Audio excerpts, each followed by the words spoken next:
কি তো দাও আনন্দ জানা বলেছেন না জান না উড়ে দিতাম আমি। টাকলা ভাই জায়গায় দাওয়াত খেতে গেছেন জান না ও মা তুই কি কস? হে টাকলা হয়ে গেছে, ওই তো যায় না মজা তাই এনে কেতাম যাইতাম। আপনার টাকলা ভাই যায় নামাজের কথা হয়ে গেছে কই গেছে জানেন না কই গেছে?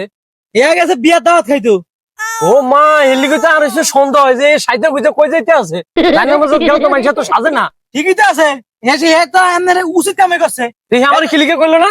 এত জানে আপনি গেলে বলে দিলে জানি আর মান সম্মান যাবি গিয়া ঠিকই তো আছে আপনার এরকম শিখিয়ে দেওয়ার দরকার আছে তুই বসে না আমি রাস্তায় বই রয়েছি, আমি আপনার ধরনের লেগা আপনি যে যায় না মজার কথা কয়ে যে দাওয়াত খেতেন গেছেন কত গেছে গে হ্যাঁ, আমার তো কিছু খোঁজ দিছে। আরে কই রেছে তোতে আপনি আমার লগে কাজটা ঠিক করছেন? তোরে ঠিক কথা কইতাম তোরে নিলে তা আমগম হাঁচ মাথায় না তুই যা প্লাস্টিক লিয়া ও মা আমগো বাড়িতে বাপ মা আছে, দুগাই না বাপ মারে খাবার লাগে না। দেখ কইলা মাঝে বিয়ে বিয়েতে যায় মাঝে বিয়ে ইয়া নিলে আপনারা তো আপনার চিন্তাই করেন, আপনারা কি আর মানুষ কারা বাড়িতে আছে চিন্তা করেন নাই?